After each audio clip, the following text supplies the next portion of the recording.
All right, thank you all for coming out here to take a look at the presentation Speach. What we're going to be doing today is we're going to be looking at poker, but more specifically Texas Hold'em poker. And we're really just going to cover the basics so that you can feel comfortable. Now, basically, many people have watched the World Series of Poker on TV, and with the influx of amateurs that have come out and won huge amounts of money, it's really created a big stir over this particular game of poker. Again, it's called Texas Hold'em. What we're going to be doing today is we're just going to be covering, we'll do a little bit of basics on poker. We'll talk about what you need in order to get started to play. We'll talk about how the hand is dealt out, and really we'll cover some early strategics as to, so you know what to do. You know what might be a good starting hand to get you started.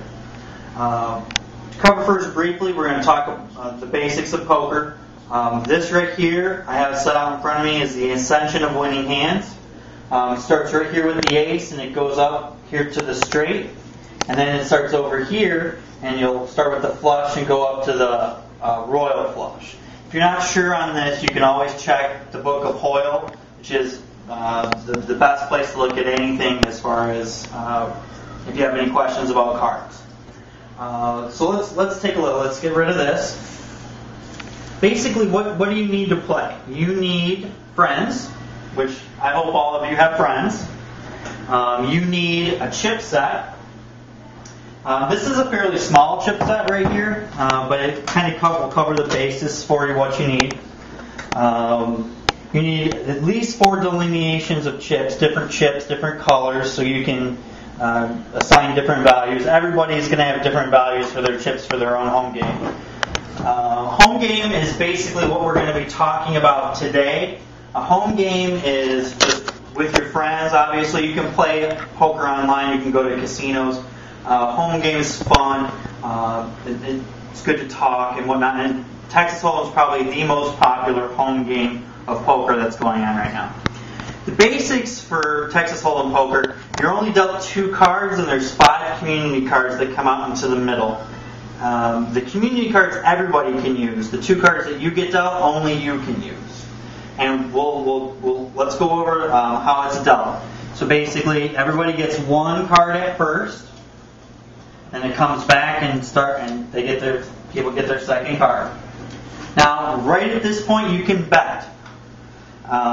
You can bet at every break every break the dealer takes is a betting option.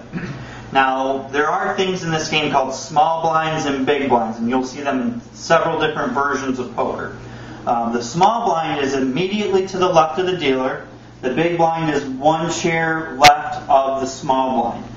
And basically what the blinds are is you're putting money in blind. You don't know what your cards are, so that's what a blind is. Say the small blind is 25, the big blind will be 50. 50 is what everybody has to put in order to play. So let's say everybody here played. They put their 50 in and nobody raised. But again, everybody has the options. But let's just say that. The next step will be for the dealer to begin. The dealer is going to burn 1 card. This card is not in anywhere. And then he's going to flop 3 cards. Now these are part of the community cards. That way, these are part of the cards that everybody can use. So you'd look at your cards and see what you have and see if they've done anything to help you get a good poker hand from the ascension chart that we just looked at.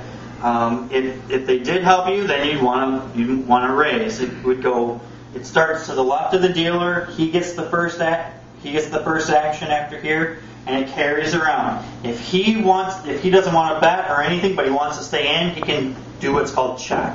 And again, you'll see that in various forms of poker. So let's say everybody just checked around again. The next thing the dealer would do is burn a card and then pull out 4 straight. The first 3 cards are called the flop, and then the 4th card would be this 4 street, or sometimes it's called the turn. You'll hear different people call it different things, just so you kind of know what people are talking about, just from a basic standpoint. Let's say everybody checked in, which would, again, this would never happen in real poker. But if everybody checked again, that would be the river card or 5th street. That's the last community card that comes out. Many people have lived and died on the river, is what they say. Basically, at this point, it's whoever has the best hand. At this point, would be the winner. Everybody, flip your cards out. Let's see what everybody had. We had an Ace King to start, which is a premium starting hand.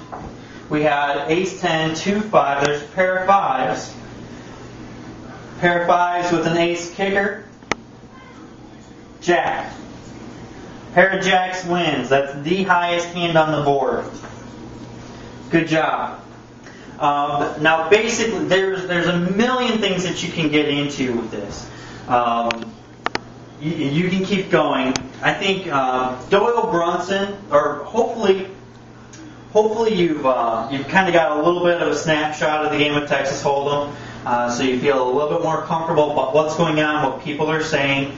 Hopefully, you could sit down and at least play around, maybe get on the free one without feeling like you have no clue on what's going on in front of you. I think it was Doyle Brunson that said it best.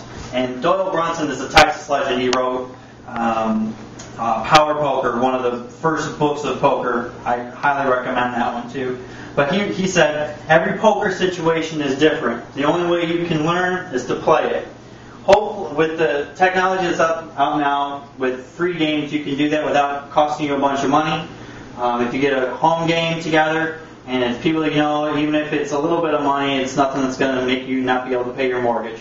Thanks for coming out, and hope you had a fun time learning about Texas Hold'em. Thank you.